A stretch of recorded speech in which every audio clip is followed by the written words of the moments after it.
ನಮಸ್ಕಾರ ಎಲ್ರಿಗೂ. ಇವತ್ತು ನಾನು ಗೋಧಿ ಹಿಟ್ಟನ್ನು ಬಳಸಿ ಬಟರ್ ನಾನ್ ಹೇಗೆ ಮಾಡೋದು ಅಂತ ತೋರಿಸ್ತಾ ಇದ್ದೀನಿ. ಮೊದಲು ಒಂದು ಬೌಲ್ಗೆ 3 ಕಪ್ ಗೋಧಿ ಹಿಟ್ಟು ತಗೊಳ್ಳೋಣ.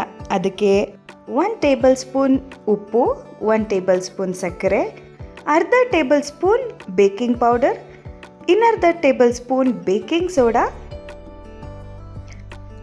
ಅದರ ಜೊತೆಗೆ 1 ಕಪ್ ಮೊಸರು. ಆಯಿಲ್ನ ಬೇಕಾದರೆ ಹಾಕ್ಬೋದು, ನಾನು ಆಯಿಲ್ನ ಸ್ಕಿಪ್ ಮಾಡಿ ಲಾಸ್ಟಿಗೆ ಹಾಕ್ಕೊಂಡಿದ್ದೀನಿ. ಇವಾಗ ಸ್ವಲ್ಪನೇ ಮಿಕ್ಸ್ ಮಾಡಿಕೊಂಡು ನೀರನ್ನ ಆ್ಯಡ್ ಮಾಡ್ತಾ ಮೃದುವಾಗಿ ಡೋನ ರೆಡಿ ಮಾಡ್ಕೊಳ್ಳೋಣ.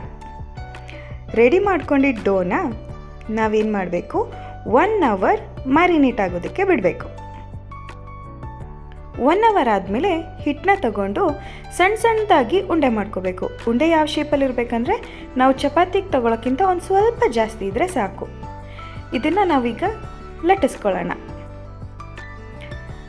ಲಟ್ಟಿಸ್ಕೊಳ್ಬೇಕಾದ್ರೆ ಯಾವಾಗಲೂ ನಾವು ಓವಲ್ ಶೇಪಲ್ಲಿ ಹಿಟ್ಟನ್ನ ಲಟ್ಟಿಸ್ಕೋಬೇಕು. ಹೋಟೆಲ್ ಸ್ಟೈಲ್ನಲ್ಲಿ ಬೇಕು ಅಂತಂದರೆ ನಾವು ಓವಲ್ ಶೇಪಲ್ಲಿ ಲಟ್ಟಿಸ್ಕೊಂಡ್ರೆ ಚೆನ್ನಾಗಿರುತ್ತೆ. ಇಲ್ಲ ನನಗೆ ಬರೋದಿಲ್ಲ ಅಂತಂದರೆ ಚಪಾತಿ ಶೇಪಲ್ಲೂ ನೀವು ಮಾಡ್ಕೊಬೋದು. ನೋಡಿ, ಈ ರೀತಿಯಾಗಿ ಚೆನ್ನಾಗಿ ಲಟ್ಟಿಸ್ಕೊಳ್ಳೋಣ. ಇದಕ್ಕೆ ಮೇಲ್ಗಡೆ ಏನೇನು ಹಾಕಬೇಕಂತನೂ ಹೇಳ್ತೀನಿ. ಇದಕ್ಕೆ ನಾವು ಸಣ್ಣದಾಗಿ ಹೆಚ್ಚಿಟ್ಕೊಂಡಿರೋ ಕೊತ್ತಂಬರಿ ಸೊಪ್ಪು, ಬೆಳ್ಳುಳ್ಳಿ ಹಾಗೂ ಬಿಳಿ ಎಳ್ಳು ಅಥವಾ ಕಪ್ಪು ಎಳ್ಳನ್ನ ಬಳಸ್ಬೋದು. ನಾನಿವತ್ತು ಬಿಳಿ ಎಳ್ಳನ್ನ ಬಳಸಿದ್ದೀನಿ. ಇವಾಗ ಅರ್ಕೊಂಡಾಯಿತು. ಚೆನ್ನಾಗಿ ಇದ್ರ ಮೇಲೆ ಕೊತ್ತಂಬರಿ ಸೊಪ್ಪು ಫಸ್ಟು ನೀಟಾಗಿ ಸ್ಪ್ರೆಡ್ ಮಾಡ್ಕೊಳ್ಳೋಣ. ಎಲ್ಲ ಕಡೆ ನೀಟಾಗಿ ಈವನ್ ಆಗಿ ಎಲ್ಲ ಕಡೆಗೂ ಹರಡ್ಕೊಳ್ಳೋ ರೀತಿ ಸ್ಪ್ರೆಡ್ ಮಾಡ್ಕೋಬೇಕು. ಮೊದಲು ಕೊತ್ತಂಬರಿ ಸೊಪ್ಪು ಹಾಕಿದ್ದೀನಿ.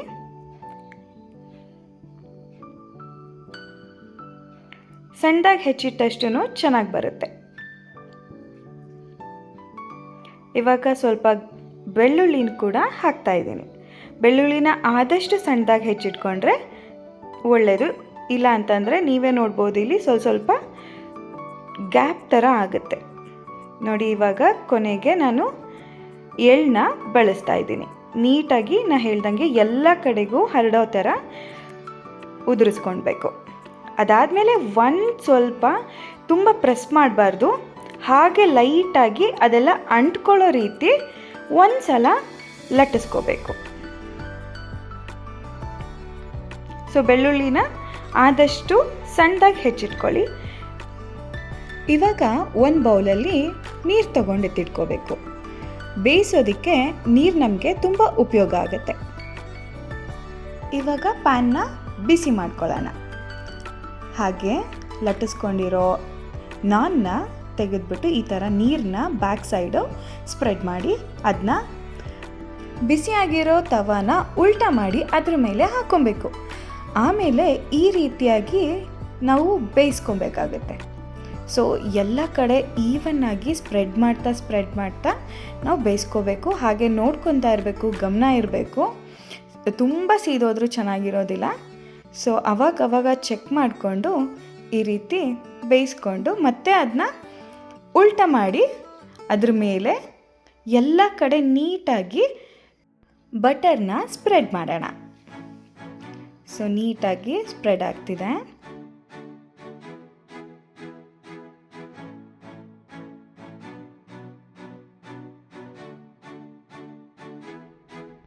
ಬಟರೆಲ್ಲ ಹಚ್ಚಿ ಆದಮೇಲೆ ಅದೇ ಬಿಡುತ್ತೆ ಅನ್ನೋದು ನಮಗೆ ಗೊತ್ತಾಗುತ್ತೆ. ಸೈಡಲ್ಲೆಲ್ಲ ಬಿಡ್ತಾ ಬರುತ್ತೆ. ಆವಾಗ ನೀಟಾಗಿ ತೆಕ್ಕೊಬೇಕು. ತೆಕ್ಕೊಂಡ್ರೆ ಬಿಸಿಯಾದ ರುಚಿಯಾದ ಬಟರ್ ನಾನ್ ಗೋಧಿ ಹಿಟ್ಟಿಂದ ತಯಾರಾಗಿರೋವಂಥದ್ದು ರೆಡಿಯಾಗಿರುತ್ತೆ. ನೋಡ್ತಾ ಇರ್ಬೋದು ಹಿಂದೆ ಯಾವ ರೀತಿ ಬೆಂದಿದೆ ಅಂತ. ಬಟರ್ ನಾನ್ನ ನಾವು chicken gravy, chicken butter masala, paneer butter masala ಯಾವುದ್ರ ಜೊತೆ ಬೇಕಾದರೂ ತಿನ್ನೋದಕ್ಕೆ ತುಂಬಾ ಚೆನ್ನಾಗಿರುತ್ತೆ. ಈ ರೀತಿಯಾಗಿತ್ತು ಬಟರ್ ನಾನ್. ಇವತ್ತಿನ ರೆಸಿಪಿ ನಿಮ್ಮೆಲ್ರಿಗೂ ಇಷ್ಟ ಆಗಿದ್ರೆ ಲೈಕ್, ಶೇರ್ ಹಾಗೂ ಕಮೆಂಟ್ ಮಾಡಿ. ಸಬ್ಸ್ಕ್ರೈಬ್ ಮಾಡೋದನ್ನ ಮರಿಬೇಡಿ. ನಿಮ್ಮೆಲ್ಲರಿಗೂ ತುಂಬ ಹೃದಯದ ಧನ್ಯವಾದಗಳು.